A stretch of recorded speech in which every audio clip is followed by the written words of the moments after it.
നമസ്കാരം. ഇന്നത്തെ വീഡിയോയിലേക്ക് എല്ലാവർക്കും സ്വാഗതം.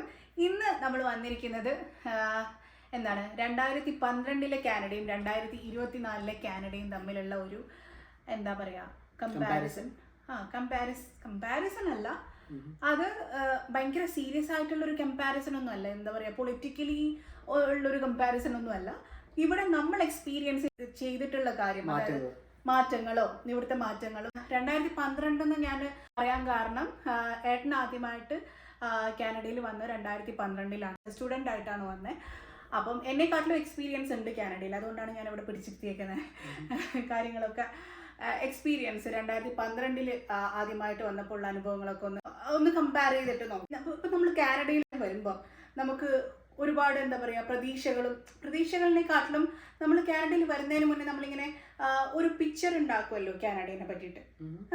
അപ്പം നമ്മൾ ഏട്ടൻ 2012 വന്നപ്പോൾ ഏട്ടൻ ഉണ്ടാക്കിയ ഒരു പിക്ചർ ആയിരുന്നു ഇവിടെ ലാൻഡ് ചെയ്തപ്പോൾ കണ്ട കാനഡ. തീർച്ചയായിട്ടും ഞാൻ വന്ന സമയത്ത് ഞാനൊരു ഡിസംബറിലാണ് പറഞ്ഞത്, ഡിസംബർ 2012. ആ സമയത്ത് ഭയങ്കര സ്നോ ആയിരുന്നു ഇവിടെ. നല്ല ഒരു സ്നോ സ്റ്റോം ഒക്കെ കഴിഞ്ഞിട്ട് നിൽക്കുകയായിരുന്നു. ഞാൻ വന്നപ്പോൾ തന്നെ ഇവിടെ എനിക്ക് തോന്നുന്നൊരു 10 സെൻറ്റിമീറ്ററോളം സ്നോ ഉണ്ടായിരുന്നു. അപ്പോൾ നമ്മുടെ നാട്ടിൽ നിന്ന് നേരെ ഇവിടെ വന്നിറങ്ങി ആ സ്നോയിലൊക്കെ വന്നിറങ്ങുമ്പോൾ ആ ഒരു ഭയങ്കര ചേഞ്ച് ഉണ്ടായിരുന്നു. ഭയങ്കര എക്സൈറ്റ്മെൻറ്റ് അങ്ങനെയൊക്കെ ഉണ്ടായിരുന്നു. അങ്ങനെ ഇവിടെ വന്നു 2012 വന്ന്.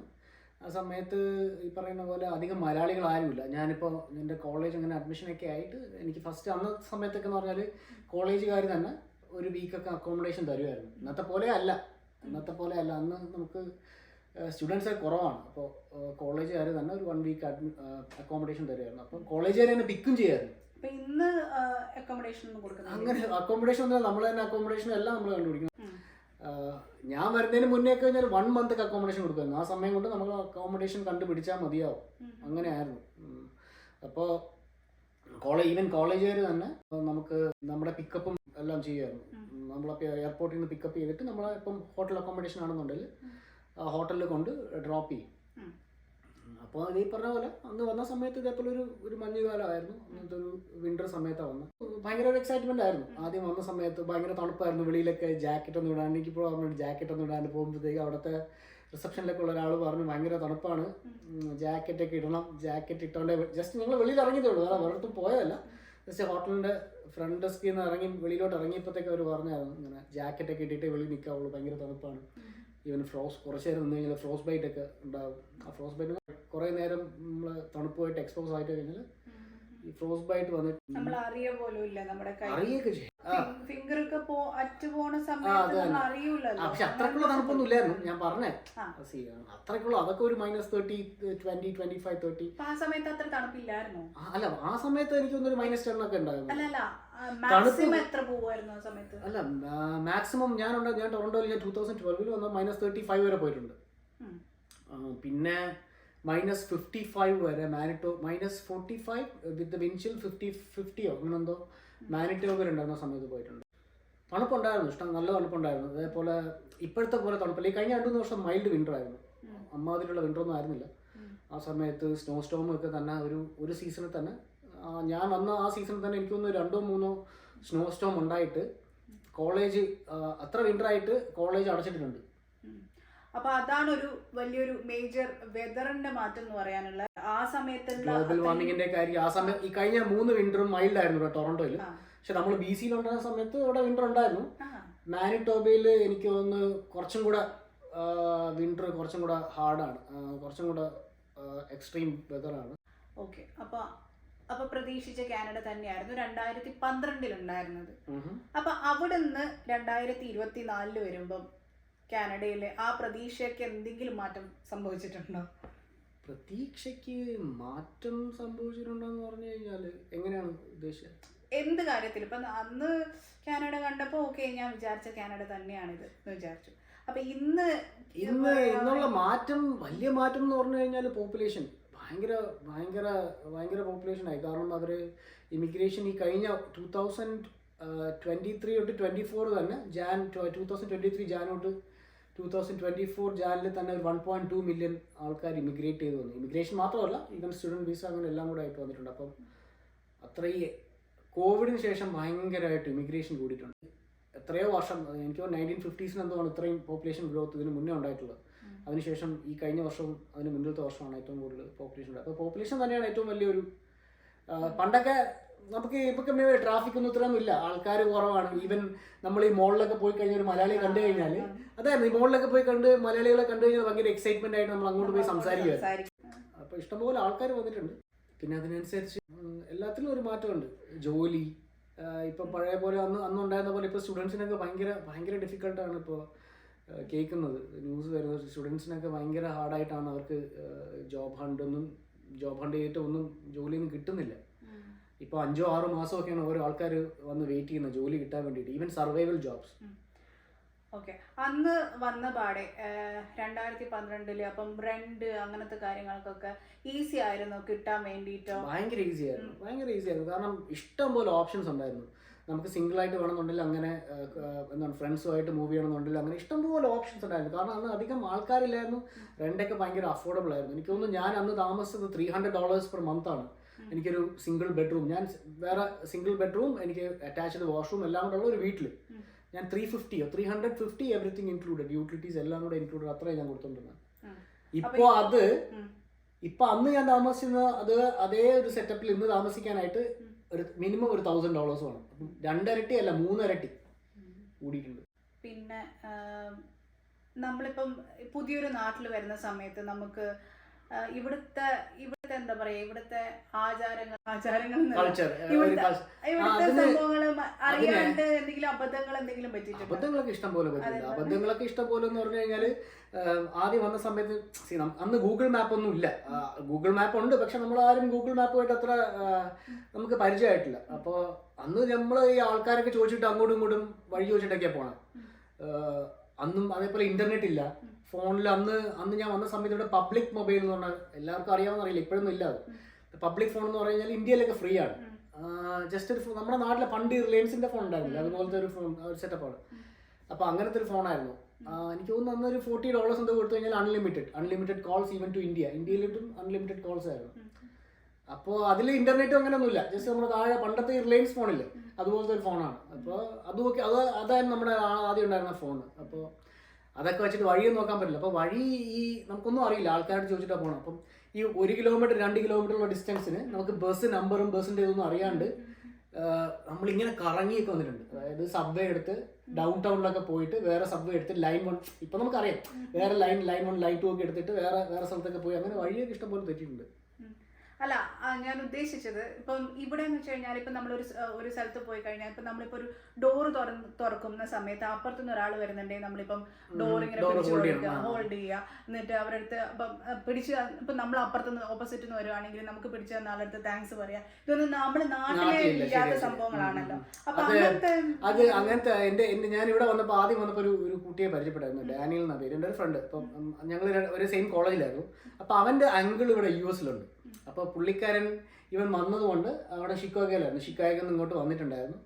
അപ്പോൾ പുള്ളി കുറച്ച് ബ്രീഫിംഗ് ഒക്കെ തന്നു നമുക്ക്, എങ്ങനെയൊക്കെയാണ് ആദ്യം ഈ ഡോൾറാമയിലൊക്കെ കൊണ്ടുപോയിട്ട് ഇതാണ് ഡോൾറാമ, പിന്നെ ഒരു ചെറിയ ബ്രീഫിംഗ് ഒക്കെ തന്നു എങ്ങനെയായിരുന്നു എന്നുള്ള കാര്യങ്ങൾ. പിന്നെ എനിക്ക് ഇവിടെ കുറച്ച് ഫ്രണ്ട്സ് ഉണ്ടായിരുന്നു, അപ്പോൾ അവരൊക്കെ കുറച്ച് കാര്യങ്ങളൊക്കെ പറഞ്ഞു തന്നിട്ടുണ്ട്. പക്ഷെ പുള്ളി നന്നായിട്ടൊന്ന് ബ്രീഫ് ചെയ്ത് എങ്ങനെയൊക്കെയാണ് ഇവിടെ പെരുമാറേണ്ടതും എങ്ങനെയൊക്കെയാണ് ഇവിടുത്തെ.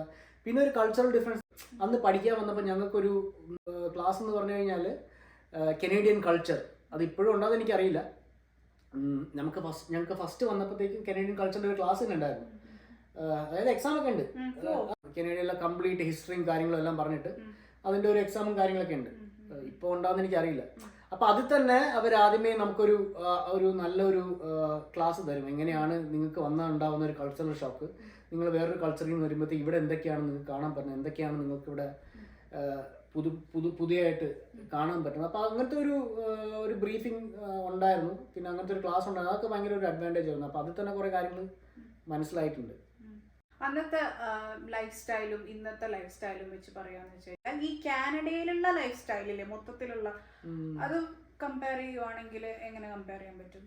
ലൈഫ് സ്റ്റൈൽ ഇംപ്രൂവ് ആയിട്ടുണ്ടോ അതോ ഇവിടുത്തെ കൾച്ചർ? അല്ല, ലൈഫ് സ്റ്റൈൽ ഇംപ്രൂവ് ആയിട്ടുണ്ടോന്നല്ല, കുറച്ച് ഡൗൺഫോൾ ആയിട്ടുണ്ട്. ഈ കഴിഞ്ഞ 2-3 വർഷമായിട്ട് കുറച്ച് ഡൗൺഫോൾ ആയിട്ടുണ്ട്, ഇല്ലെന്ന് പറയാൻ പറ്റില്ല. പണ്ട് ഇങ്ങനെ ആയിരുന്നില്ല. അതെന്തുകൊണ്ടായിരിക്കും? അത് മേജർ പ്രശ്നം വന്നത് അത് കുറേ കാര്യങ്ങളുണ്ട്. ഒരു കാര്യം മാത്രമല്ല, അതിൽ ഒരു പ്രധാനപ്പെട്ട ഒരു ഫാക്ടർ എന്ന് പറഞ്ഞു കഴിഞ്ഞാൽ ഈ പോപ്പുലേഷനാണ്. ഈ ആൾക്കാർ, നമ്മുടെ ആൾക്കാരുടെ ഇടയിലും എല്ലാവരുടെ ഇടയിലും ഒരു പ്രശ്നമുണ്ട്. ഇപ്പം നാട്ടിൽ നിന്നുള്ള ആ ഒരു നാട്ടിൽ നിന്ന് വന്ന് ഇങ്ങനെ വന്നിട്ട് പല വേണ്ടാതീനങ്ങളും ഇവിടെ കാണിക്കും. അത് എല്ലാവരും ഒന്നുമില്ല, അതിലൊരു ഇപ്പം 100% ആൾക്കാരിൽ ഒരു 1-2% ആൾക്കാർ അത് ഭയങ്കര ഇമ്പാക്ട് ചെയ്യുന്നുണ്ട്. ഇപ്പോ ഇപ്പം പൊതുവെ ഇന്ത്യക്കാരെ കുറ്റം പറയല്ല, പക്ഷെ നമ്മളിപ്പോ നാട്ടിൽ നിന്ന് ഇങ്ങോട്ടേക്ക് വരുന്നത് നമ്മൾ കുറച്ചും കൂടെ ഒരു ബെറ്റർ ലൈഫിനും ഒക്കെ വേണ്ടിയിട്ടാണല്ലോ. അപ്പൊ പിന്നെ നമ്മൾ ഇവിടെ വേറൊരു രാജ്യത്ത് വരുന്ന സമയത്ത് നമ്മൾ ഇവിടുത്തെ കൾച്ചറുമായിട്ട് അഡാപ്റ്റ് ചെയ്യാൻ അല്ല, പക്ഷെ ഒരു 1-2% ആൾക്കാർ ചെയ്യുന്നത് മുഴുവൻ കമ്മ്യൂണിറ്റിയാണ്. ഒരു 2% ചെയ്യുമ്പോഴും ബാക്കി ഫുൾ ഇന്ത്യൻസ് അത് മലയാളികൾ എനിക്ക് തോന്നുന്നു നമ്മുടെ ആൾക്കാർ പിന്നെയും കുറവാണ്. അവര് കാണിക്കുന്ന ഓരോ കാര്യങ്ങൾ കണ്ടു കഴിഞ്ഞാല് നമുക്ക് തന്നെ നമ്മൾ തന്നെ വിചാരിക്കും, അയ്യോ ഇവര് നമ്മളെ തെറി പറഞ്ഞില്ലെങ്കിലേ അത്ഭുതമുള്ളൂ എന്നുള്ള രീതി. ഇപ്പൊ ഈ കഴിഞ്ഞൊരു 2 വർഷമായിട്ട് ഇത് കൊണ്ട് ഇന്ത്യൻസിനോട് ഭയങ്കര ഒരു റേസിസം വന്നിട്ടുണ്ട്. ഉണ്ട്, റേസിസമായിട്ട് തന്നെ ഉണ്ട്. കാണാനായിട്ടില്ല, പക്ഷെങ്കില് ഉണ്ട് വെളിയിൽ കാണാനായിട്ട് ഇപ്പൊ ഈടായിട്ട് കുറച്ച് കൂടിയിട്ടുണ്ട്. പണ്ടൊന്നും ഇത്ര ഇല്ലായിരുന്നു. പണ്ട് ഇവിടുത്തെ ആൾക്കാര് നമ്മളെ കാണുമ്പം അവർക്ക് അത്ഭുതമായിരുന്നു നമ്മളെ കാണുന്ന സമയത്ത്. ഇപ്പൊ അങ്ങനെയല്ലേ, ഇപ്പൊ ഒരു എന്താ പറയാ, വന്നല്ലോ ഭാവമാണ്. പക്ഷെ എല്ലാരും ഇല്ല, അതും എല്ലാരും പറയാൻ പറ്റില്ല. അതെ, കാരണം ഇവിടുത്തെ ആൾക്കാർ ഒരു മൈനോറിറ്റിയായി. അത് തന്നെ അവർക്കൊരു വലിയൊരു ഷോക്കാണ്. അപ്പൊ അതിന്റെ ഇടയിൽ നമ്മളിങ്ങനെ നമ്മുടെ ആൾക്കാർ വന്നിട്ട് ഇങ്ങനെ ഓരോന്ന് കാണിച്ചു കൂട്ടുമ്പോൾ അവർക്ക് ദേഷ്യം വരും. ഇപ്പൊ നമ്മുടെ നാട്ടിൽ ഇപ്പം കുറെ ആൾക്കാർ ഇങ്ങനെ വന്നിട്ട് ഇങ്ങനെ ദേഷ്യം കാണിച്ചു കൂട്ടി കഴിഞ്ഞാൽ നമുക്ക് ദേഷ്യം വരില്ല. അതേപോലെ സ്വാഭാവികമായിട്ട് അവർക്കുണ്ടാവും ഇത് കാണിച്ചു കഴിഞ്ഞാൽ. ഓക്കെ, അന്ന് വിസ എടുക്കാൻ വേണ്ടിയിട്ടൊക്കെ എന്തെങ്കിലും ഭയങ്കര സ്ട്രഗിൾസോ, അല്ലെങ്കിൽ നാട്ടിൽ നിന്ന് വിസ എടുക്കുന്ന സമയത്തോ, അല്ലെങ്കിൽ ഇവിടെ വന്നതിന് ശേഷം PR കിട്ടാനും ഒക്കെ ആയിട്ടുള്ള എന്തെങ്കിലും സ്ട്രഗിൾസോ ഒക്കെ പറയാന്ന് വെച്ച് കഴിഞ്ഞാൽ, കമ്പയർ ചെയ്യുമ്പം ഇന്നത്തെ സ്റ്റുഡൻസ് അനുഭവിക്കുന്നതും അന്നുണ്ടായിരുന്നതും വെച്ച് കമ്പയർ ചെയ്യുകയാണെങ്കിൽ എങ്ങനെയായിരിക്കും കമ്പയർ ചെയ്യുക?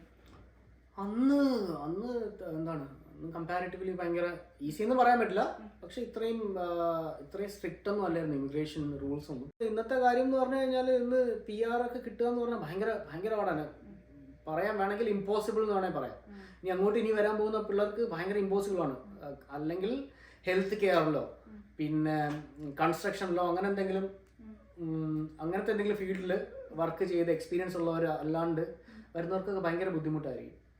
ഈവൻ PRന്റെ എനിക്കൊന്ന് CRS സ്കോറൊക്കെ ഭയങ്കരമായിട്ട് കൂട്ടിയിട്ടുണ്ട്. കൂടുതലും സ്ട്രിക്റ്റ് ആയിട്ട് വരുവാണ് ഇങ്ങനത്തെ വിസയ്ക്കും സ്റ്റഡി പെർമിറ്റിനൊക്കെ പ്രോസസിംഗ് ടൈം ഒക്കെ. അല്ല, ഇപ്പൊ ഞാനിപ്പോ റീസെന്റ് ഇന്നലെ വായിച്ചതെന്ന് പറഞ്ഞാൽ 2023 23 ആണോ അല്ല ഇത് 24 മാത്രം 1% ആൾക്കാർ, അറൗണ്ട് 1 ലക്ഷം എനിക്ക് തോന്നുന്നു 10,000 ആൾക്കാർ ഫോർജ് ചെയ്തിട്ടുള്ള ഡോക്യുമെന്റ്സ് വെച്ചിട്ട് സ്റ്റഡി പെർമിറ്റ് വെച്ച് ഇങ്ങോട്ട് വന്നിട്ടുണ്ട്. നമ്മുടെ നാട്ടിൽ നിന്നുള്ള ആൾക്കാരൊക്കെ കുറവല്ല, ഒട്ടും ഉണ്ടാവില്ല. അപ്പൊ ഇങ്ങനെ ഈ ആൾക്കാർ ഫേക്ക് ഡോക്യുമെന്റ്സ് ഒക്കെ വെച്ച് വന്ന് കണ്ടുപിടിച്ച് തുടങ്ങിയതിന് ശേഷമാണ് ഇവർ കംപ്ലീറ്റ് ക്രോസ് ചെക്ക് ചെയ്യാൻ തുടങ്ങിയത്. ഇവരെ എല്ലാവരും നാട്ടിൽ പറഞ്ഞുവിടാൻ വേണ്ടി പോകണം. അത് ഈ അത് വേറൊരു കാര്യങ്ങളുണ്ട്. അത് ഈ സ്റ്റുഡൻസിന്റെ പ്രശ്നമല്ല, ഈ ഇവരെ ചെയ്ത കൺസൾട്ടിങ് ഏജൻസി ഉണ്ടല്ലോ, അവര് ചെയ്തതാണ്. അവർക്ക് അവരുടെ ലാഭം കിട്ടാൻ വേണ്ടി അവര് ചെയ്താണ്. പിന്നെ ഈ പിള്ളേരെ പറഞ്ഞിട്ട് കാര്യമില്ല, അവർക്ക് അറിയില്ല എന്തൊക്കെയാണ് ഇവർ ഈ പറയുന്ന ഈ മോഹന വാഗ്ദാനങ്ങളിൽ വേണ്ടിയിട്ട്. ഇപ്പോഴും അങ്ങനത്തെ ന്യൂസ് കേൾക്കാറുണ്ട്. നാട്ടിൽ ഇപ്പോഴും പേപ്പറിലൊക്കെ വരാറുണ്ട്. കാനഡയിൽ ഇപ്പോഴും ജോലി വിസ എന്നൊക്കെ പറഞ്ഞുകൊണ്ടുള്ള എന്തുമാത്രം നമുക്ക് വരാറുള്ള മെസ്സേജ്. അതായത് ഈ work permit even work permit തന്നെ ഫേക്ക് ആയിട്ട് വെച്ചിട്ട് പല ആൾക്കാരെ നമുക്ക് മെസ്സേജ് അയച്ചിട്ട് ചോദിച്ചിട്ടുണ്ട്, ഇത് എനിക്ക് വർക്ക് പെർമിറ്റ് വന്നിട്ടുണ്ട്, ഇനി എന്താണ്. അല്ല, ഇവര് നമ്മള് ഇത് ചേട്ടാ ഇത് ഫേക്ക് ആണെന്ന് പറയുമ്പോ അവർക്ക് വിശ്വാസം വരുന്നില്ല. അവര് പറയുന്നത് നമ്മളിനി അപ്പൊ നമ്മൾ പറഞ്ഞു അല്ല ഫേക്ക് ആണ്. അപ്പൊ അവര് ഈ നമ്പറാണ് തന്നത്, ഈ നമ്പറിൽ ഒന്ന് വിളിച്ചു നോക്കുക. ഞാൻ പറഞ്ഞു ചേട്ടാ ഇത് കാണുമ്പോഴേ എനിക്കറിയാം ഇത് ഫേക്ക് ആണ്, ഇങ്ങനെ സംഭവം ഇല്ല. അല്ല ഈ നമ്പറിൽ ഒന്ന് വിളിച്ചു നോക്കുക. അവര് ഭയങ്കര ഇതായിട്ടാ പറയണ, ഭയങ്കര ലെജിറ്റിമേറ്റ് ആയിട്ടാ പറയണ, ഇങ്ങനെ ഒരു നമ്പർ ഉണ്ട്. അപ്പൊ അങ്ങനെ കുറെ ആൾക്കാർ ഇങ്ങനെ വന്നിട്ടുണ്ട്. പിന്നെ അപ്പം നമുക്ക് അവരോട് പറയുമ്പോൾ അവർക്കും വിഷമമാണ്. അവർ ഭയങ്കര പ്രതീക്ഷയൊക്കെ വെച്ചിട്ടാവും ഇത് ഭയങ്കര ജെനുവിൻ, ഇതാണ് വർക്ക് പെർമിറ്റ് കിട്ടി വരാൻ വേണ്ടി ഉടനെ പറ്റും എന്നൊക്കെ പറഞ്ഞു. അങ്ങനെ ഒരു സംഭവം ഇവിടെ ഇല്ല. അത് ആദ്യം തന്നെ എല്ലാവരും മനസ്സിലാക്കുക. പെട്ടെന്ന് ഒരു കൺസൾട്ടൻസി വർക്ക് പെർമിറ്റ് ഇതാണ്, നിങ്ങൾക്ക് വർക്ക് പെർമിറ്റ് കിട്ടിയെന്ന് പറഞ്ഞാൽ അങ്ങനെ കിട്ടൂല. അപ്പം കൺസൾട്ടൻസിക്കാർ പറയണതിൽ, ഏജൻസി പറയണ കാര്യങ്ങളിൽ വീഴാണ്ട് ഇരിക്കുക. ഇനി പ്രത്യേകിച്ചും ഇപ്പോൾ കുറച്ച് നാളായിട്ട് ഇനി വരുന്ന കാലങ്ങളിൽ ഭയങ്കരമായിട്ട് വിസയുടെ കാര്യങ്ങളിലും എല്ലാം ഭയങ്കരമായിട്ട് സ്ട്രിക്റ്റ് ആയിട്ട് വരുവാണ്. അപ്പം കൂടുതൽ നിങ്ങൾ അതിനെ കാനഡ പോപ്പുലേഷൻ കട്ട് ചെയ്യാൻ പോവാണ്. അപ്പൊ അവർക്ക് ആൾക്കാരെ വേണ്ട. പക്ഷെ അതുകൊണ്ട് അവർ കട്ട് ചെയ്യാൻ പോകണം. പക്ഷെ ഈ നാട്ടിലെ ഏജൻസി അവരൊക്കെ പറഞ്ഞ് ഈ ഈവൻ സ്റ്റുഡൻസിനോടൊക്കെ പറയണമെന്ന് പറഞ്ഞാൽ നിങ്ങൾ വന്ന് പഠിച്ച് ഇറങ്ങിക്കഴിഞ്ഞാൽ നിങ്ങൾക്ക് ഉടനെ PR കിട്ടും. കാരണം ഈ പഠിക്കാൻ വരുന്നവർ പഠിച്ചു കഴിഞ്ഞിട്ട് ഇവിടെ PR എന്നുള്ള ഒരു കാര്യത്തിലാണ് വരുന്നത്, അതിനാണ് വരുന്നത്. അപ്പൊ അവരെ ഇങ്ങനെ പറഞ്ഞിട്ട് തെറ്റിദ്ധരിപ്പിച്ചിട്ട് PR കിട്ടും, നിങ്ങൾ ഇവിടെ വന്ന് പഠിച്ചിറങ്ങിയാൽ മതി. ഇപ്പോഴത്തെ സിറ്റുവേഷൻ കറന്റ്ലി ഇത് നോക്കുവാണെങ്കിൽ അതാണ് 2012 2024 തമ്മിലുള്ള വ്യത്യാസത്തിലുള്ള ഒരു മേജർ വ്യത്യാസം എന്ന് പറയാന്ന് വെച്ച് കഴിഞ്ഞാൽ 2012 പഠിച്ച ആൾക്കാർക്കൊക്കെ പഠിച്ചുകൊണ്ടിരിക്കുമ്പോൾ തന്നെ ജോലികൾ ഇഷ്ടം മാതിരി ഉണ്ടായിരുന്നു. ഇപ്പൊ ഏട്ടൻ തന്നെ പഠിക്കുന്ന സമയത്തായിരുന്നു, ഞാൻ പഠിക്കുന്ന സമയത്ത് നമുക്ക് ഒരു ജോലി ഇല്ലെന്നുണ്ടെങ്കിൽ നമുക്ക് വേറെ 2 ജോലി. അന്നത്തെ വേറെ അഡ്വാൻറ്റേജ് എന്ന് പറഞ്ഞു കഴിഞ്ഞാൽ അന്ന് പഠിക്കാൻ വരുന്ന പിള്ളേർക്ക് ഒന്നിക്കൂടുതൽ ജോലി ചെയ്തിട്ട് അവരുടെ ഫീസ് അടച്ചു തീർക്കായിരുന്നു. കാരണം ഞങ്ങളുടെ കൂടെ ഉള്ള മിക്ക ആൾക്കാരും 1-2 ജോലിയൊക്കെ ചെയ്തിട്ട് അവരുടെ ഫീസ്. ഇന്നത്തെ സംഭവം എന്ന് പറഞ്ഞു കഴിഞ്ഞാല് ജോലിയില്ല ഒന്നാമത്തെ കാര്യം. അഥവാ ജോലി കിട്ടിക്കഴിഞ്ഞാൽ തന്നെ 20 മണിക്കൂർ ഒന്നും ചെയ്യാൻ പറ്റുള്ളൂ. 24 ആയപ്പോൾ ഇതാക്കിയിട്ടുണ്ട്. അപ്പൊ അത്രയും ചെയ്തു കഴിഞ്ഞാൽ നമ്മുടെ ലിവിങ് എക്സ്പെൻസ് പോലും നമുക്ക് മീറ്റ് ചെയ്യാൻ പറ്റില്ല. അതെ. ഈവൻ റെന്റ് പോലും എനിക്ക് തോന്നുന്നില്ല അടയ്ക്കാൻ പറ്റും തോന്നുന്നില്ല. അപ്പൊ ഈ ആൾക്കാർ മാത്രമല്ല ഇത്രയും സ്റ്റുഡൻസ് കയറി വന്നിട്ട് ഒരാൾക്കും ജോലിയില്ല. പല ജോലികൾക്കും നിങ്ങൾ നാട്ടിൽ കണ്ടിട്ടുണ്ടാവും പല ന്യൂസിലും. ഒരു സെർവർ ജോലിക്ക് വേണ്ടി ഇപ്പൊ റീസെന്റ് കണ്ടൊരു ന്യൂസാണ്. ഒരു സെർവർ ജോലിക്ക് വേണ്ടിയിട്ട് ഉള്ള ക്യൂ കണ്ടിട്ടുണ്ട്. സോ ഇവിടെ ഉള്ള ആൾക്കാർക്ക് ഇപ്പം പുതിയതായിട്ട് വന്നിട്ടുള്ള സ്റ്റുഡൻസിന് വരെ ജോലി ഇല്ലാത്ത ഒരു അവസ്ഥയിലോട്ടാണ് പോയിക്കൊണ്ടിരിക്കുന്നത്. അപ്പം ഇനി വരാൻ പോകുന്ന ആൾക്കാര് ഇതൊക്കെ ഒന്ന് പഠിച്ച് മനസ്സിലാക്കിയിട്ട് അതെ ആദ്യം നമ്മളിപ്പോ ഇത്രയും വലിയൊരു ഇൻവെസ്റ്റ്മെന്റ് ചെയ്യണം. അപ്പൊ നമ്മളിപ്പോ ഒരു എത്രയാണ് നമ്മുടെ നാട്ടിൽ നിന്ന് ഇവിടെ പഠിക്കാൻ വരുമ്പോൾ എനിക്ക് തോന്നുന്നു ഇപ്പോൾ ഒരു 30,000 എത്രയാണ് 35,000 അതായത് വലിയൊരു ഇൻവെസ്റ്റ്മെന്റ് ആണ്. നമ്മൾ ഈ വലിയൊരു ഇൻവെസ്റ്റ്മെന്റ് ചെയ്യുമ്പോഴത്തേക്ക് നമ്മൾ അതിന്റെ ബാക്കിലായിട്ടുള്ള എന്തെങ്കിലും ഒരു റിസർച്ച് ചെയ്യുക. നമ്മളിപ്പോൾ പഠിക്കാൻ വരുമ്പോഴത്തേക്ക് ഇനി ആ കോഴ്സ് ഇവിടെ കോഴ്സ് പഠിച്ചു കഴിഞ്ഞിട്ട് അവിടെ ജോലി സാധ്യത ഉണ്ടാവും. അങ്ങനെയുള്ള എന്തെങ്കിലുമൊക്കെ നല്ല റിസർച്ച് ചെയ്തിട്ട് മാത്രമേ വരുള്ളൂ. ഇപ്പോൾ എന്നെ ഈയിടയ്ക്ക് റീസെൻ്റ് ആയിട്ട് ഒരു സ്റ്റുഡൻറ്റ് വിളിച്ചിട്ട് പറയുന്നത്. അപ്പോൾ ഞാൻ പുള്ളിക്കാരനോട് കാര്യങ്ങളൊക്കെ പറഞ്ഞു, ഇങ്ങനെയൊക്കെയാണ് ജോലി കിട്ടാൻ വലിയ ബുദ്ധിമുട്ടാണ്. എന്തായാലും ഭയങ്കരമായിട്ട് നമുക്ക് നേരിട്ട് പറയാണ്ട് ഇവിടെ ഇങ്ങനെയാണെന്ന് പറയുമ്പോൾ അവർ വിചാരിക്കും നിങ്ങളൊക്കെ സെറ്റിൽഡ് ആയി, നമ്മൾ അതുകൊണ്ടാണ് അങ്ങനെ വിചാരിക്കും. പക്ഷെ നിങ്ങളെ വലിയൊരു ഇൻവെസ്റ്റ്മെന്റ് ആണ്. നിങ്ങൾ അവിടെ വന്നിട്ട് നിങ്ങൾക്ക് ഇവിടെ ഇപ്പം പഠിക്കുന്ന സ്റ്റുഡൻസിനോട് ചോദിച്ചു കഴിഞ്ഞാൽ അവർ കറക്റ്റാ പറഞ്ഞു തരും എന്താണ് ഇപ്പോഴത്തെ സ്ഥിതി എന്ന്. അപ്പോൾ അതിന് മുന്നേ ഇപ്പോൾ ഇഷ്ടംപോലെ യൂട്യൂബ് വീഡിയോസും ഇതെല്ലാം ഉണ്ട്. നല്ല റിസർച്ച് ചെയ്തിട്ട് വരിക. പഠിക്കാൻ വരുന്ന കോഴ്സ് ഇവിടെ പഠിച്ചു കഴിഞ്ഞിട്ട് എന്തെങ്കിലും PR-ലോട്ട് പിന്നെ ഭാവിയിലോട്ട് പോകുമ്പോഴത്തേക്കാണ് എന്തെങ്കിലും ഹെൽപ്പ് ചെയ്യാൻ പറ്റുമോ എന്നെല്ലാം നോക്കിയിട്ടേ മാത്രമേ വരാൻ പാടുള്ളൂ. ഇനി അങ്ങോട്ട് അതുപോലെ എനിക്ക് തോന്നുന്നില്ല PR സ്റ്റുഡൻസ് വന്നു കഴിഞ്ഞാൽ PR കിട്ടുമെന്നോ ഒന്നും നമുക്ക് പറയാൻ പറ്റില്ല. ഗ്യാരണ്ടി ഒന്നിലും ഗ്യാരണ്ടി ഇല്ല. ഈവൻ ജോലിക്ക് തന്നെ ഗ്യാരണ്ടി ഇല്ല. PR കിട്ടിക്കഴിഞ്ഞാൽ ഇപ്പോൾ പിന്നെ വേറൊരു കാര്യം ഇപ്പോൾ പറയണമെന്ന് കഴിഞ്ഞാൽ ഇപ്പോൾ ഈ ഇടയ്ക്ക് ഇപ്പോൾ എൻ്റെ ഒരു കസിൻ ഉണ്ട്. പുള്ളിക്കാരിയുടെ ഒരു ഫ്രണ്ട് PR പഠിത്തം കഴിഞ്ഞപ്പോൾ 2 ഇയർ പഠിച്ചു കഴിഞ്ഞാൽ 3 ഇയർ വർക്ക് പെർമിറ്റ് കൊടുക്കണം. അപ്പോൾ അവൻ 2 ഇയർ പഠിച്ചു കഴിഞ്ഞിട്ട് 3 ഇയർ അല്ല കൊടുത്തത്, എനിക്കൊന്ന് 2 ഇയർ വർക്ക് പെർമിറ്റേ കൊടുത്തുള്ളൂ. എനിക്കറിയില്ല, അങ്ങനെയാണ് ഇപ്പോൾ അവര് പറയുന്നത് തന്നെയാണ്. നമുക്ക് വേറെ ചെയ്യാൻ പറ്റില്ല, മനസ്സിലായില്ല. അപ്പൊ അത്ര കൊടുത്തിട്ടുള്ളതുണ്ടെങ്കിൽ നമുക്കൊന്നും പറയാൻ പറ്റില്ല. അപ്പൊ അങ്ങനെയൊക്കെ കുറെ ഇഷ്യൂസ് വരുന്നുണ്ട്. പിന്നെ പണ്ട് ഈ നോർത്തിലോട്ടൊക്കെ പോയി കഴിഞ്ഞാൽ ഇഷ്ടംപോലെ ജോലിയും കാര്യങ്ങളും. ഇപ്പം പക്ഷെ ഹോൾ കാനഡ ഇങ്ങനെയാണ്. ഇപ്പോൾ ഹോൾ കാനഡയിൽ ജോലി കുറവാണ്. ഈവൻ ഞാൻ പണ്ട് ഈ മാനിറ്റോബയിലൊക്കെ ഉണ്ടായിരുന്നു. മാനിറ്റോബയിലെ നോർത്ത്, അതായത് നോർത്ത് മാനിറ്റോബ, അന്ന് ആ സമയത്ത് ഞാനവിടെ പോകുമ്പോഴത്തേക്കും തോംസൺ എന്നൊക്കെ പറയും, ക്ലോസ് ടു നമ്മുടെ വിൻസർ ചേർച്ചിൽ. ഭയങ്കര തണുപ്പാണ്, -50 -52. അവിടെ ഞാനൊരു 8-9 മാസത്തോളം ഉണ്ടായിരുന്നു. അപ്പം അവിടെ ഇന്ത്യക്കാരൊന്നും ഇല്ലായിരുന്നു. അതായത് കുറച്ച് നോർത്ത് ഇന്ത്യൻസ് ഗുജറാത്തിൽ നിന്നൊക്കെ ഉണ്ടായിരുന്നു. അതും ഏകദേശം ഒരു 7-8-9 പേര്. ഇപ്പം അവിടെ ഇപ്പൊ റീസെന്റ് ഞാൻ അവിടെ ഒരു ആളടുത്ത് ചോദിച്ച് സംസാരിച്ചപ്പോഴത്തേക്ക് അവിടെ പറഞ്ഞു കഴിഞ്ഞാൽ മോർ ദാൻ 300-350 അതായത് ടോട്ടൽ പോപ്പുലേഷൻ എല്ലാം കൂടെ 5000 ഉള്ളൂ. അതിനകത്ത് തന്നെ 1000 പേരോളം ഇന്ത്യക്കാരുണ്ട്. അത് പറഞ്ഞപ്പോഴാണ് ഞാൻ വേറൊരു കാര്യം ആലോചിച്ചത്. നമ്മള് ബ്രിട്ടീഷ് കൊളംബിയയില് പ്രിൻസ് റിപ്പർട്ട് എന്ന് പറഞ്ഞ സ്ഥലത്ത് നിന്നിട്ടുണ്ടായിരുന്നു. നോർത്തേൺ BC-യിലായിരുന്നു. അവിടെ നമ്മൾ PNP-യുടെ ആവശ്യത്തിന് വേണ്ടിയിട്ട് പോയതായിരുന്നു. അന്ന് ഞാൻ അവിടെ പോയപ്പോ ഞാനാണ് അവിടുത്തെ മൂന്നാമത്തെ മലയാളി. അരുണ്, ഞാന്, അരുണ്, ഞാൻ മൂന്നാമത്തെ ജോയ്സ്, അങ്ങനെ 3-4 പേരുണ്ടായിരുന്നു. 4-5 പേരുണ്ടായിരുന്നു. ഇന്ന് അവിടെ മലയാളി അസോസിയേഷൻ ഇന്നവിടെ മലയാളി 300 ഓണാഘോഷമൊക്കെ ഉണ്ടായിരുന്നു. 350 പേര്, 350-400 പേരെന്തോ എല്ലാം കൂടെ ഉണ്ട്. അത്രയും മലയാളികളുണ്ട് അവിടെ. അപ്പൊ അവിടെ ഞാൻ പറഞ്ഞത് അപ്പൊ മലയാളികൾ തന്നെ അത്രയും ഉണ്ടെന്ന് പറഞ്ഞാൽ ആലോചിച്ച് നോക്ക്. ആ കംപ്ലീറ്റ് ആ നോർത്തേൺ BC പ്രിൻസ് റിപ്പോർട്ട് മാത്രമല്ല ടെറസും എല്ലാം കൂടെ ഈ 300-350 പേരുണ്ട്. അപ്പൊ അത്രയ്ക്ക് ആൾക്കാർ അവിടെ തന്നെ ഉണ്ട്.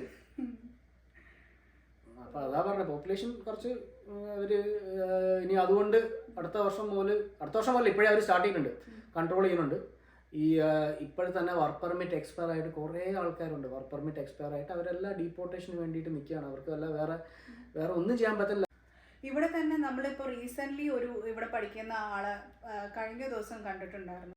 അപ്പോൾ അവരൊക്കെ കഷ്ടപ്പെടുന്ന ആലോചിക്കുമ്പോൾ നമ്മൾ വിചാരിക്കും, അയ്യോ നമുക്കൊന്നും ആലോചിക്കാൻ പോലും പറ്റില്ല. രാവിലെ കോളേജിൽ പോകും, അത് കഴിഞ്ഞിട്ട് വീട്ടിൽ വരാൻ സമയമില്ല. അവിടെ നിന്ന് പിന്നെ ജോലി സ്ഥലത്ത് പോയിട്ട് രാത്രി ഒരു 2 മണിയൊക്കെ ആകും.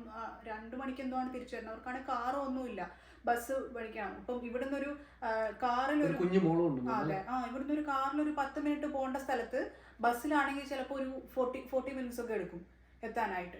അത്രയും കഷ്ടപ്പെട്ടിട്ട് രാവിലെ തൊട്ടിട്ട് ഒരു ഭക്ഷണം പോലും മര്യാദയ്ക്ക് കഴിക്കാണ്ടാണ് അവരൊക്കെ ഇപ്പം ജോലി ചെയ്യുകയും പിന്നെ കോളേജിൽ പോവുകയൊക്കെ ചെയ്യുന്നത്. അപ്പൊ ഇവിടുത്തെ കറന്റ് സിറ്റുവേഷൻ മനസ്സിലാക്കിയിട്ട് ഈവൻ വേറൊരു കാര്യമുണ്ട്. ഇപ്പോ ഇവിടുന്ന് നാട്ടിൽ നിന്ന് മൈഗ്രേറ്റ് ചെയ്യുന്ന ആൾക്കാരൊക്കെ ഇപ്പൊ തിരിച്ചു പോകണം. അതിനുവേണ്ടി ഫേസ്ബുക്കിൽ ഒരു ഗ്രൂപ്പ് ഉണ്ട് ഇപ്പോൾ, റിവേഴ്സ് മൈഗ്രേഷൻ. അതിനുവേണ്ടി ഫേസ്ബുക്കിൽ ഗ്രൂപ്പ് സ്റ്റാർട്ട് ചെയ്തപ്പോൾ എനിക്ക് തോന്നുന്നു ഏകദേശം ഒരു 1000-2000 അങ്ങനെ എന്തോ ആൾക്കാരുണ്ടെന്നുള്ളൂ. ഇപ്പോൾ ഏകദേശം ആ ഗ്രൂപ്പിൽ തന്നെ ഇഷ്ടംപോലെ ആൾക്കാരുണ്ട്. അവർക്കുള്ള എന്താണ് ടോപ്പിക്, എങ്ങനെയാണ് ഇവിടുത്തെ കാര്യങ്ങളെല്ലാം ചെയ്ത് വൈൻഡപ്പ് ചെയ്തിട്ട് തിരിച്ച് നാട്ടിൽ പോയി റീസെറ്റിൽ ചെയ്യാൻ വേണ്ടിയിട്ട് അങ്ങനെ ഇഷ്ടംപോലെ ആൾക്കാർ ചെയ്യുന്നുണ്ട്. ഈസി ലൈഫാണെന്ന് പറഞ്ഞിട്ട് വന്നു കഴിഞ്ഞാൽ ഭയങ്കര ബുദ്ധിമുട്ട് മാത്രമല്ല, നമ്മൾ ഭയങ്കര ഏതൊരു സിനിമയിലുണ്ടല്ലോ ഇപ്പൊ ഈയിടെ നമ്മുടെ കാനഡയിൽ ഏതൊരു സിനിമ ഉണ്ടായിരുന്നു, ബേസിലിന്റെ സിനിമ, ഭയങ്കര ഡിപ്രഷനൊക്കെ ആയിട്ട് ഏകദേശം അതേപോലത്തെ ഒരു അവസ്ഥയിലോട്ട് പോകേണ്ടി വരും. ശരിക്കും അങ്ങനെയാണ് ഇപ്പോൾ. പിന്നെ വേറൊരു അഡ്വാൻറ്റേജ് എന്ന് പറയുന്നത് ഇഷ്ടംപോലെ മലയാളി ആൾക്കാരുണ്ട്, അങ്ങോട്ടും ഇങ്ങോട്ടും ഹെൽപ്പ് ചെയ്യാനും കാര്യങ്ങളൊക്കെ എല്ലാവരും ഉണ്ട്. അങ്ങനെ പക്ഷെ അത് മാത്രം കൊണ്ട് കാര്യമില്ല. ഇവിടെ അതിനനുസരിച്ചുള്ള ജോലിയും എല്ലാം ആവശ്യമുണ്ടല്ലോ. ഈവൻ ഡോക്ടേഴ്സ് ഇവിടെ വന്നിട്ട് പോലും സാധാരണ ലേബർ ജോബ് ഒക്കെയാണ് ചെയ്യുന്നത്. ചില ആൾക്കാർ നമ്മുടെ രാജേഷ് ചേട്ടൻ്റെ ഒക്കെ കൂട്ടുകാർ ഏതോ ഒരാൾ വന്നിട്ട് തിരിച്ചു പോയിട്ടുണ്ട്. ഡോക്ടർ ഇവിടെ വന്നിട്ട് പുള്ളിക്ക് ജോലി കണ്ടുപിടിക്കാൻ പറ്റാണ്ട് ഇവിടെ തിരിച്ചു പോയിട്ടുണ്ട്. പുള്ളി സർജൻ ആയിരുന്നു അവിടെ, അതിട്ട് തിരിച്ചു പോയി. അപ്പം അങ്ങനത്തെ എന്താ പറയാ ബുദ്ധിമുട്ടുകളൊക്കെ ഉണ്ട്. ഇവിടെ ഈസി അല്ല. ഇപ്പം ഇനി വരുന്ന ആൾക്കാർക്ക് ബുദ്ധിമുട്ടുകളൊക്കെ അന്നേ ഉണ്ട്, പക്ഷെ ഇപ്പൊ കുറച്ചും കൂടെ കൂടുതലാണ്. പണ്ടത്തെ പോലെ അല്ല, ഈസി അല്ല, ഒന്നിനും ഈസി അല്ല. പണ്ടൊക്കെ പിന്നെയും കുറച്ചും കൂടെ ഒക്കെ എളുപ്പമായിരുന്നു. ഇത്രയും കാശില്ലായിരുന്നു, അഫോർഡബിൾ ആയിരുന്നു. മാത്രമല്ല ജോലി കിട്ടാനും എളുപ്പമായിരുന്നു. ജോലി കിട്ടാനൊക്കെ ഭയങ്കര എളുപ്പമായിരുന്നു.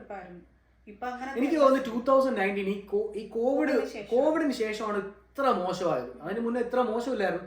ഈ കോവിഡിന് ശേഷമാണ് ഇവർ ഇഷ്ടം പോലെ ഈ സ്റ്റുഡൻസൊക്കെ ഇഷ്ടം പോലെ. അപ്പൊ ഇത്രയും സ്റ്റുഡൻസ് ഇങ്ങനെ ഒരുമിച്ച് കയറി വരുമ്പോൾ ഇവിടെ ഉള്ള സ്റ്റുഡൻസിനും ബുദ്ധിമുട്ടാണ്, ഈ വരുന്നവർക്കും ബുദ്ധിമുട്ടാണ്. അതുപോലെ അക്കോമഡേഷന്റെ കാര്യം അയ്യോ വളരെ കഷ്ടമാണ്. ഈ സ്റ്റുഡൻസ് ഒക്കെ ഒരുമിച്ച് നിൽക്കുന്ന ഒരു വീട്ടിലൊക്കെ എന്ന് പറഞ്ഞാൽ 10-12 പേരൊക്കെയാണ് നിൽക്കുന്നത്. അതും വൃത്തിയും ഇല്ല. ഒരു എന്താ പറയാ, ഒരു വീടാന്നൊന്നും പറയാൻ പറ്റില്ല. നമ്മള് റീസെന്റ് ഒരു ഫോട്ടോ ചേച്ചിയുടെ ഒരു കസിൻ വന്നിട്ട് അല്ലെ, ഒരു സ്റ്റുഡന്റ് വന്നിട്ട് ഈ സ്റ്റുഡൻസ് മുന്നേ താമസിക്കുന്ന ഒരു വീടാണ്. ആ വീടിന്റെ ഒരു വീഡിയോ എടുത്ത് അയച്ചു തന്നു. അതിനകത്ത് ഫ്രിഡ്ജിലൊക്കെ എന്ന് പറഞ്ഞു കഴിഞ്ഞാൽ പാറ്റയൊക്കെ ഉണ്ട്. വൃത്തിയൊന്നും ആക്കാണ്ട് പിള്ളേരൊക്കെ കൂടെ നിന്നിട്ട് എന്താ പറയാ, അയ്യോ വല്ലാത്തൊരവസ്ഥയായിരുന്നു കണ്ടിട്ട്. അപ്പൊ അങ്ങനത്തെ ഒരു രീതിയിലാണ് പല പിള്ളേരും ഇവിടെ നിൽക്കുന്നത്. പഠിക്കാൻ വേണ്ടിയിട്ട് വന്നിട്ട്. അപ്പം പിന്നെ ഇവിടുത്തെ കുറെ ആൾക്കാർ അവരെ ഈ സ്റ്റുഡൻസിനെയൊക്കെ എക്സ്പ്ലോയിറ്റ് ചെയ്യുന്നുണ്ട്. ചെറിയൊരു കുടിസ് മുറിയോ കൊടുത്തിട്ട് 500, അവർക്ക് വേറെ വഴിയില്ല. അവർക്ക് ആദ്യം ഈ പുതിയതായിട്ട് വരുന്ന ആൾക്കാർക്ക് വലിയ പരിചയം ഉണ്ടാവില്ല.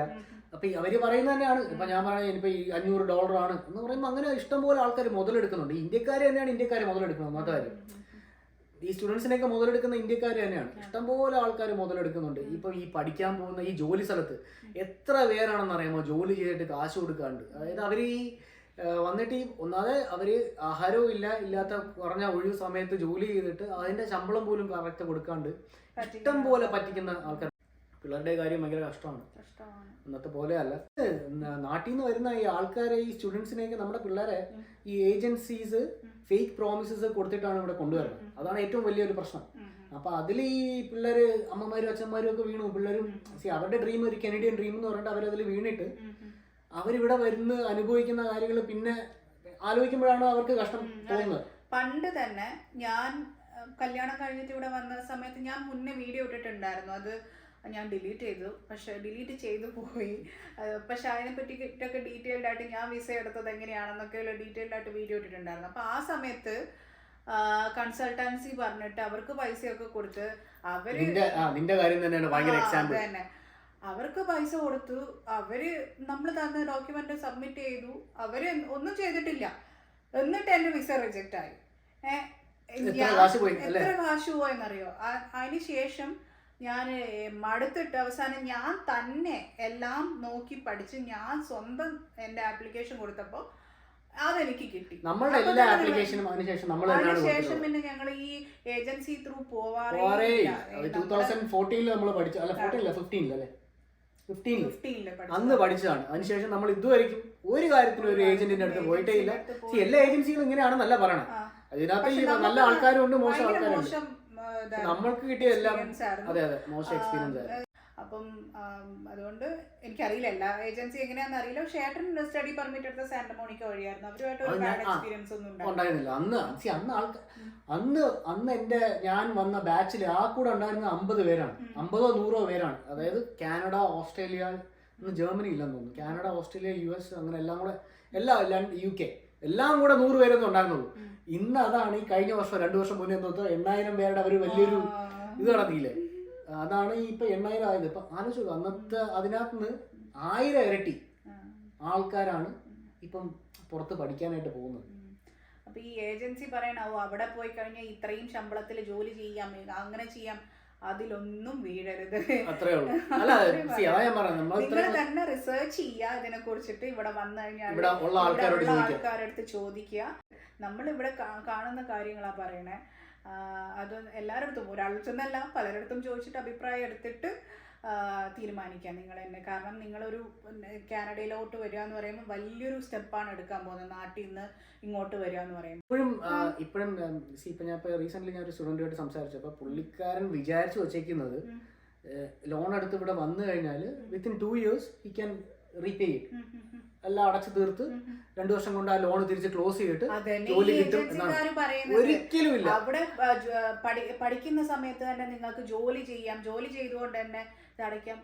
അതൊക്കെ പണ്ട് 2012 നടന്നിട്ടുണ്ടായിരുന്നു. പക്ഷെ ഇന്നത് നടക്കുമെന്ന് എനിക്ക് തോന്നുന്നില്ല. പഠിച്ചുകൊണ്ട് ജോലി ചെയ്തിട്ട് ലോൺ അടയ്ക്കാൻ പറ്റുന്ന ഒരു പഠിച്ചു കഴിഞ്ഞിട്ട് ഒരു 3 വർഷം കൊണ്ട് നല്ലൊരു ജോലി കിട്ടി കഴിഞ്ഞാലും നിങ്ങൾക്ക് ലോൺ അടഞ്ഞ് തീരുമെന്ന് സംശയമാണ്. മനസ്സിലായല്ലേ? അങ്ങനെയാണ് ജോലി. ഒന്നാമത്തെ കാര്യം ജോലി കിട്ടാനേ പാടാണ്. ഈവൻ പഠിച്ചുകൊണ്ടിരിക്കുമ്പോൾ ജോലി കിട്ടിക്കഴിഞ്ഞാൽ തന്നെ 20 മണിക്കൂറേ വർക്ക് ചെയ്യുള്ളൂ. ആ 20 മണിക്കൂർ വർക്ക് ചെയ്യാന്ന് പറഞ്ഞു കഴിഞ്ഞാൽ തന്നെ നമ്മുടെ ബേസിക് നീഡ്സ്, അതായത് ഫുഡ്, ക്ലോത്തിങ്, അക്കോമഡേഷൻ, അതുപോലും മീറ്റ് ചെയ്യാൻ പറ്റില്ല. ഓക്കെ, അപ്പോൾ അത്രയൊക്കെ പറയാനുള്ളൂ. എല്ലാവരും ഇനിയിപ്പോൾ വരുന്ന ആൾക്കാർ നിങ്ങൾ കൂടുതൽ ഇതിനെക്കുറിച്ചൊന്നും പഠിച്ച് ഇവിടെയുള്ള ആൾക്കാരടുത്തൊക്കെ ചോദിച്ച് മനസ്സിലാക്കിയിട്ട് വരിക. അപ്പോൾ ഞാൻ ഉദ്ദേശിച്ചത് 2012 2024 തമ്മിലുള്ള കമ്പാരിസൺ ആണ്. ശരിക്കും പറഞ്ഞാൽ ഇത് തന്നെയാണ് കമ്പാരിസൺ. ആ സമയത്ത് കുറച്ചും കൂടെ എല്ലാം ഈസി ആയിരുന്നു, കുറച്ചും കൂടെ എല്ലാം ആക്സസിബിൾ ആയിരുന്നു. പിന്നെ ജോലിയുടെ കാര്യത്തിലാണെങ്കിലും പിന്നെ ബാക്കിയുള്ള ചെലവുകളുടെ ചെലവുകളാണെങ്കിലും ഇപ്പോഴത്തെ കമ്പയർ ചെയ്ത് നോക്കുമ്പോൾ എത്രയോ ഡബിൾ ആയിട്ടുണ്ട്. ഈവൻ നമ്മൾ ഈ 12 വരെ 13 വരെ ഒന്നും പോകണ്ട. ഈ 2018, 19, 16 ആ കാലഘട്ടങ്ങളിൽ ഉള്ള എക്സ്പെൻസും ഇപ്പോഴുള്ള എക്സ്പെൻസും ഏകദേശം ഒരു 25-30% ഇൻക്രീസ് ആയിട്ടുണ്ട്. ഇതൊക്കെയാണ് ഇപ്പോഴത്തെ ഇപ്പോഴത്തെ കാനഡയുടെ സ്ഥിതി. ഓക്കെ, പിന്നെ അത്രയൊക്കെ ഉള്ളൂ ഇന്നത്തെ കാര്യം. അപ്പോൾ അല്ലേ, അപ്പോൾ എന്തെങ്കിലും ക്വസ്റ്റ്യൻസ് ഒക്കെ ഉണ്ടെന്നുണ്ടെങ്കിൽ ചോദിക്കാൻ, കഴിവതും അതിനൊക്കെ റിപ്ലൈ ചെയ്യാൻ ശ്രമിക്കാം. അപ്പോൾ അത്രയേ ഉള്ളൂ ഇന്നത്തെ വിശേഷം. അപ്പോൾ ഇനി അടുത്ത വീഡിയോയിൽ കാണാം. അതിലേക്ക് ബൈ.